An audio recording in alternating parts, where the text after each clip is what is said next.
তো hello guys, আমি তোমাদেরকে আগের ভিডিওটা বলেছিলাম যে আমি এই ছবিটি কালার করে দেখাবো, এবং আমি এটাও বলেছিলাম যে আমি এর পরের ভিডিওয়ে রাধাকৃষ্ণর পুরো প্রেম কাহিনীও বলবো। তো আজকে আমি আঁকাটি কালার করব। যদি তোমাদের ভালো লাগে তাহলে সাবস্ক্রাইব করবে।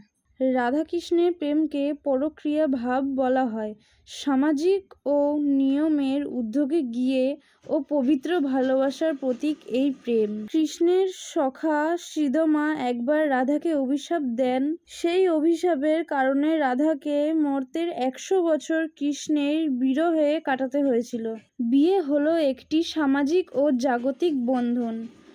রাধাকৃষ্ণের প্রেম ছিল সম্পূর্ণ আধ্যাত্মিক এবং সমস্ত জাগতিক নিয়মের অতীত। সামাজিক ও নিয়মের ঊর্ধ্বে গিয়ে ও পবিত্র ভালোবাসার প্রতীক এই প্রেম।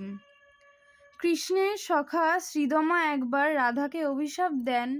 সেই অভিশাপের কারণে রাধাকে মর্ত্যের 100 বছর কৃষ্ণের বিরহে কাটাতে হয়েছিল।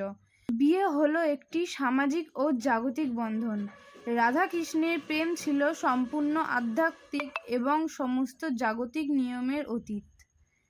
কৃষ্ণকে কংস বধ এবং মহাভারতের ধর্ম স্থাপনের জন্য বৃন্দাবন ছেড়ে মথুরা ও দ্বারকায় যেতে হয়েছিল।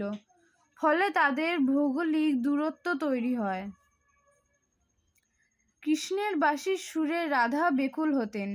যমুনার তীরে নিধুবনে এবং গাছের তলায় তাদের গোপন সাক্ষাৎ হতো। শরতের পূর্ণিমায় কৃষ্ণের বাঁশির টানে সমস্ত গোপী ঘর ছাড়তেন। কৃষ্ণ আধ্যাত্মিক শক্তিতে বহু রূপ ধারণ করে রাধা ও প্রত্যেক গোপীর সাথে নৃত্য করেন, যা রাসলীলা নামে পরিচিত। রাধা ছিলেন বিবাহিতা। তো আজকের ভিডিওটা তোমাদের কেমন লাগলো প্লিজ কমেন্টে জানাবে। हे कृष्ण